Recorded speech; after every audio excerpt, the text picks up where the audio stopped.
very good afternoon and welcome to In Conversation. My name is Bongani and this is the show where we get to talk with key people in our great University of Johannesburg.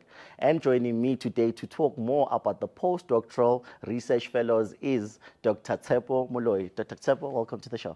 Good afternoon, and good afternoon to your viewers. Yeah. Well, I think before we get to the PDRF, I'd like to get to know you as the chair of the association. Right, so thank you very much. You know, my history with UJ goes way back. It precedes the current UJ, as it is called. So one of the legacy institutions is RAO, right? So I was here in the year 2000. And my first qualification was an advanced diploma in sport management. And then I left, went to other universities. And then I returned in 2014 to begin my PhD in international relations under Professor Chris Landsberg, the Sachi Chair for African Diplomacy and International Relations. And ever since I graduated in 2019 for my PhD, and then I began my journey with what we are talking about here today, what you are abbreviating as PDRF, the Postdoc Research Fellowship. So I began that in 2019, October, and this is my final year.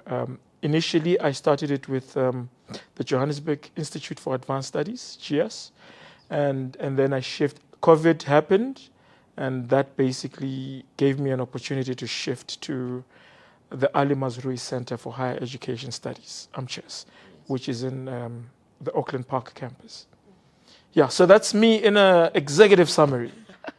Which is amazing. Yeah. Well, getting on to the elephant in the room, which is the PDRF, what is it about? Can you tell me? Let's define it. Let's crystallize it. So thank you very much. I think that in South Africa, this idea of postdoc scholars and postdoc fellowships is really an experiment. It really traces itself back to the early 90s at UCT for a project that was carried out in the Karoo. Today we know that project to be the SKA project, right? Yes. They needed researchers who could come and do the job, but they couldn't be, how do you put it? They were people who had a skill set that couldn't be found in the university. So these were people that came from abroad, and UCT had an arrangement with government to say, we will take them, but we won't employ them because, they are outsiders. So then this is how they created this arrangement of we're going to have a contract with them. And then once they were done with the project, people then forgot about postdoc research fellowship until late 90s. And I think the earliest guy that I've interviewed on this was the first postdoc research fellow. No. He wasn't the first, but at Wits, he was one of the earliest, and he's been working for UJ ever since late 90s. He's Professor Anton Mulaba, at the Faculty of Mining and Engineering at Doorfontein campus. But in a nutshell, a postdoc research fellowship. And sometimes people don't like this PDRF. They prefer you just say postdoc fellows. Because they feel that the research in postdoc research fellowship limits them to just doing research. Yet they do a whole lot other activities. Exactly. But in a nutshell, postdocs are basically PhD holders who have basically completed their qualification less than 5 years from graduation. And they get they basically apply to the various departments, various faculties, and others. It's a particular project. Like myself, yes. I'm tasked to do the history of University of Johannesburg. That's a project-based postdoc research fellowship. But others, it's just basically a research year after their PhDs, where they conduct research, either and some use it as an opportunity to publish their chapters that they produced in their PhDs or even their masters. But mostly you find that most postdocs work with what you call hosts. Hosts are what, if you're doing a master's and PhD, those are basically like your supervisors. Except now you are almost intellectual peers. So you don't call them supervisors, it's your host. And usually you will find that they either correspond or complement the work already being done by the host. So so in order for you to be an authority, you are going to work with a fellow authority, and then that's how you grow your profile. So that's what postdocs are. But it's the ugly side of it. It's only a 1-year contract, renewable annually. So the status of a postdoc is really cagey because you are not a student and you are not a staff member. So what happens in a strike when students are striking and you want to join? If they take you out of that strike, will they say, "What are you doing here? You're a doctor." Yes. But you're not a staff member. You're not a student, right? So we are really experimenting. We are not yet at a place where we can say we can define with authority what a postdoc research fellow is in terms of their status. So that's where we are right now. And then, it's been a burning question to me to say, do you automatically become a fellow once you're done with your PhD within the time frame that you mentioned? Or it's something that people apply for? And do you pay when you're applying? Because as you said, that it's a 1-year contract, renewals. What happens there? Yeah, no, there's no automatic. You must apply. If you have a very good relationship with your PhD supervisor, they might actually, like in my case, I started my postdoc before my graduation, right? So, but you still have to apply. There are forms you fill in, it's a contract, because you are doing work which the university is going to claim units from. So the contract right now says it wants you to produce 2 units. 2 units are basically 2 either journal articles, or if you can do book chapters. If you're strong, do a whole book. And if you do that, it's basically going to be maximum amount of points for yourself and for the department that you are doing a postdoc under. Right. And picking it from there, why would it be a good thing for someone to actually partake in this, the advantages of actually being part of postdoc? So the whole idea behind postdoc is really to say, if you finish your PhD and you want to stay in academia, this is a path that can lead you towards your journey to get your professorship, right? It's not a shortcut per se, but it gives you an opportunity and room to basically grow your research profile. Okay, that's number one. Number two, it also gives you an opportunity to actually see the work in your discipline without being contracted in a fixed contract of 3, 4, 5 years. So in that year, you get exposure. And you might see things that you didn't know of, that you might say, oh, okay, this is quite interesting. I would like to. Now we are at a point where everything is IR, right? Fourth Industrial Revolution, leading to the Fifth Industrial. We are now talking artificial intelligence. 5 years ago, this language was foreign. Yes. And now it's so normal. True. So you can imagine coming out of a PhD with computer science, coming out of a PhD with just a science degree, and all these opportunities now. And these are jobs that were not there and you couldn't even imagine them 10 years ago. So it's that year that it's of exposure and growing your research profile. And it also gives you an opportunity to decide, do you want to stay in academia or do you want to leave? It's a nice passageway, if you like, for all that. But of course, like I was saying at UJ Radio, in my personal journey, if I could do it all over again, I should not have done my master's, PhD, and postdoc in South Africa. Why? The idea behind postgrad studies Yes.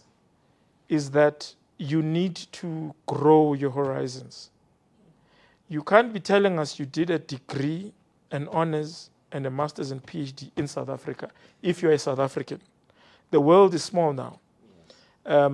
When you apply for a job, the competition you have is if you're all coming from UJ with the same degree. In the interview, they want to know what's so special about you. So all of you have the same degree. You all come from the same university. You're all South Africans. So how do you stand out? So you need to think. You need to think outside the box.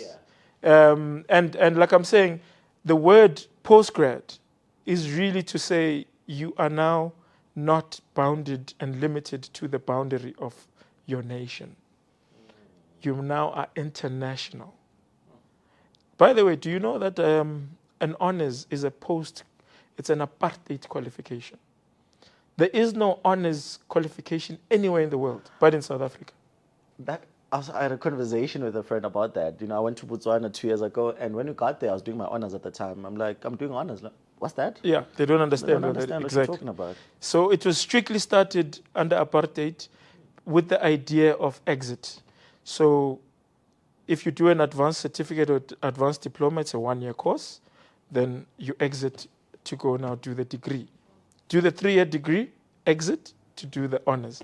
Honors, you do that 1 year, you exit. So it's all about getting you the quickest door out of the system. Yeah. Right? There was no plan to keep you in academia. You needed to go, do this and get out. So you go anywhere in the world and you apply. Yeah. If you have a degree, you go straight to masters. Anywhere in the world, but not in South Africa. South Africa, they want an honors. Do you see why it's so when we say in 2015, 2016, let's decolonize the curriculum, let's decolonize knowledge. These are the things we're talking about. That why have we inherited a system from apartheid, but we are maintaining it? There's nothing stopping UJ from saying, no, after your degree, you can go straight to masters. There's nothing. There's nothing stopping vets. There's nothing stopping UCT. But no, they all keep that honors. Does it make sense? Interesting. Very interesting. Yeah. Well, you also a chair for the postdoc at the Faculty of Education. Right. I also want us to touch on that. Right. Can you shed light on the significant contribution that the UJ postdocs have actually done within the faculty? Very important, because I think our conversation is really to give knowledge to the UJ community about the postdocs at UJ. Firstly, there was no postdoc association at UJ until last year, April. What happened before us, basically, and obviously COVID threw everything out the window, there was somebody who was just representing postdocs. And of course, because of COVID, he was appointed. So postdocs didn't know him. Right? And then after COVID, the guy left, and then there was a vacuum, and what was decided was no. The senior director of the postgraduate school then said, no, they really want to pursue to have an association, but they can't do it on behalf of postdocs. Postdocs must do it for themselves. And this is when some of us were brought into the conversation, and we agreed that let's call all the postdocs, have them in one venue, and let this idea be presented. And that happened in April 25th, 2023. And this is where I would emerge as the chairperson of the postdocs. So in a lot of ways, you can say I'm the first in a structured manner. But I'm not the first in if you think about my predecessor who was a lone ranger. Yes. Right. So the association is growing. Yes. The association is having toothing issues. By this I mean constitution. We had a responsibility. Our immediate task was to draft the constitution. It's still going through the structures now of the university. It must be eventually approved by Senate. And then we obviously have to have a program of action. We are almost on the eve of doing our welcoming ceremony for postdocs for this year, both those that are returning and those that are new. And that's how we're going to kickstart our year. Well, what are some of the key goals and priorities that maybe you as the chair or as the association have in terms of fostering research and academic excellence within the association at large? Look, I think, to be honest, the association right now is still a new baby. We are still at a point where the university is still understanding what beast we are.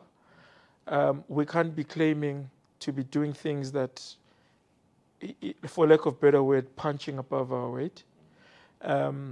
What basically happens in the way we work is, as chair, I sit at Senate. And this is where I would raise the concerns that they gave to us, PDRFs as our constituency. I would raise these issues at Senate. And then the issue then will have a life of its own. And then I'll have to communicate it back to the constituency. But again, there's also an issue of communication breakdown. Because, 4 campuses, 9 faculties. How much information do you think filters through to the PDRFs whom you are claiming you are speaking on behalf of? Yes. It's unlike SRC. Even SRC, I mean, they say a lot of things. A lot of students don't know what SRC does, right? And I speak from experience. But there's that issue as well of communication breakdown. So I always try to encourage the chairpersons, open WhatsApp groups, send emails, and I try as much as I can to say, include me in those WhatsApp groups so that I can actually also see what are the conversations. Yes. Yeah. Interesting. And, well, I know, how does the PDRF Association collaborate with particularly your faculty, which is the Faculty of Education? How does then it collaborate to enhance the research environment and support professional development? So I think each PDRF, the contract that they've signed with their various hosts, they pursue research articles, book chapters, and basically they collaborate on various aspects of their research. Some outputs would be seminars, some it will be guest lectures. So it's those kind of fora where, research is therefore put into practice. And then, of course, it is encouraged that postdocs also supervise or co-supervise master's candidates, PhD candidates. That is encouraged, but we're not seeing enough of that happening because it also grows their profile and also their experience. Also, issues of teaching or lecturing 1 or 2 classes. That is another format that we are encouraging the university to please use your postdocs. They're already doctors. Give them 1 or 2 modules, especially your honors classes, because maybe you're worried at first year, they're still young, they look young, so maybe, they won't get the respect from the young students. True. But give them your honors students, give them your masters, co-supervised masters candidates, and PhDs, co-supervised PhDs. So these are the kind of initiatives that we are trying to push. And then, of course, the whole idea of collaboration in publication. You have a whole network of fellow postdocs. It's good to collaborate on common interests. So projects where you feel, this is also in my line of interest, collaborate. And these are the kind of things we also are trying to promote. And towards the end of our conversation, how can people access the information about the postdocs? There is, if you go to the postgraduate school website of UJ, there is a page which is for postdoc research fellows. So you can get context there. But alternative to that, in each faculty, you can double check from the deputy dean, who is the chairperson of the postdocs in that faculty. Because we work with deputy deans directly, and then because they report to the deans. So that's how they can basically get a hold of us. Yeah. And in closing, what would be your message to anyone who may be watching this show? So in closure, I want to encourage as many students who are pursuing or wrapping up their PhDs, or if you're still doing your masters, first year masters, and you are wondering where to, when all that is said and done, I want to strongly encourage that you start finding out more about postdoc research fellows. Start talking to them. You have them in your nearest faculty. Just getting, they can be your mentor. The conversations you guys can share about the discipline in which you're in, it's invaluable. Make use of them. But also, in due course, this is one avenue they must be aware of, that when you are done with your PhD, yes, there is this layer that is the postdoc research fellowship layer. And if you do well there, you are well on your way to becoming a professor, an associate professor. Oh, thank you, Doc. Well said indeed. Well, thank you for joining me for this conversation. It is my pleasure. Thank you very much. Yes. Well, there you have it, guys. Thank you for tuning in this week's episode of In Conversation. My name is Bongani. See you on the next episode. The University of Johannesburg, the future reimagined.